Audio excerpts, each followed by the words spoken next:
Big developments coming in from Pakistan. Viewers, Pakistan's Air Force has carried out large-scale deployments of fighter aircraft in the southern sector of the country. Now, according to sources, these aircraft include the Chinese J10Cs, JF-17 Block 3 aircraft and the American F-16C Block 52. The deployments come amid rising tensions between India and Pakistan in the aftermath of that deadly Pahalgam terror attack, which claimed 27 lives. Tourists were targeted in that attack, and Pakistan has also moved heavy loads of ammunition, including precision strike missiles, long-range anti-ship, as well as very long-range air-to-air missiles with the help of C-130 military transport aircraft to its southern bases. Half of the J10C fleet with F-16s have been deployed to bases in Southern Command.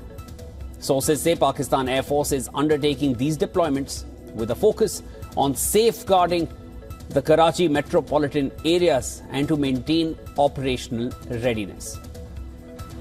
India remains undeterred with Rafale, Sukhoi 30 MKIs and state-of-the-art missile systems on alert. New Delhi has made it clear any misadventure will be met with overwhelming force.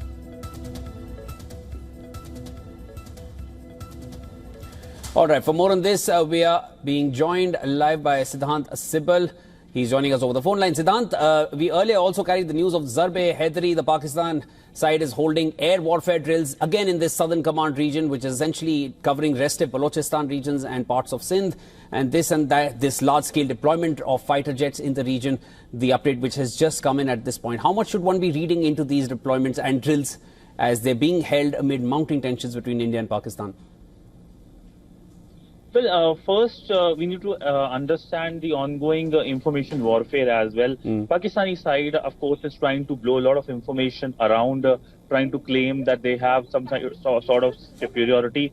But history is littered with the fall of Pakistani forces, whether it is the 93,000 Pakistani armed forces, men who surrendered to Indian Army in 1971, 1965, 1999, and of course the long-term proxy war that Pakistan continues.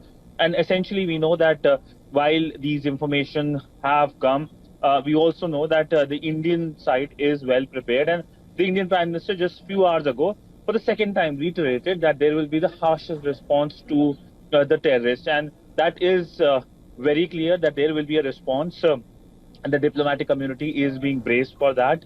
We have seen 15 world leaders speaking to the Indian Prime Minister, including, of course, the Iranian one who has offered for de-escalation after talking to Indian Prime Minister. He spoke to the Pakistani Prime Minister as well. So the diplomatic community is, of course, being briefed up. But at a time when the global geopolitics is in a major flux, whether it's the conflict in Ukraine or whether it's the conflict in West Asia, of course, the Indo-Pacific situation, currently, if India actually does some kind of operation, Pakistan will not have that diplomatic edge, given the fact that the world is right now busy with other conflicts. And India has made it clear that for terrorism, India is going to take a strong action. Rightly said, Siddhant. The global community is standing right behind India. But at this point, I also wanted to get your thoughts on this. Any specific reason that you reckon would be why Pakistan is carrying out these deployments and these drills in the southern air command region specifically? Because that is Balochistan, and Balochistan, we know, has been highly restive for Pakistan.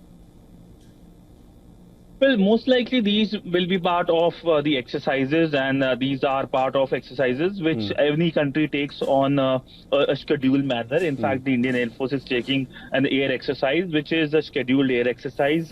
But that is part of the preparations for any eventuality, and every forces does that.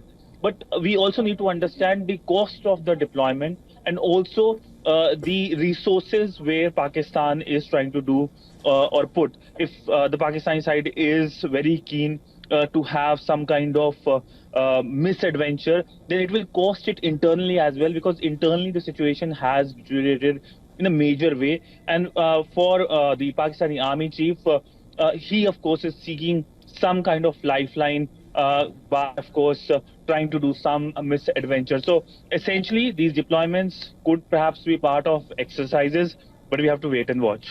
Thanks, Siddhant, for getting us the latest. That was our Assistant Editor for Foreign Affairs, Siddhant Sibal, getting us the latest on developments coming in from Pakistan.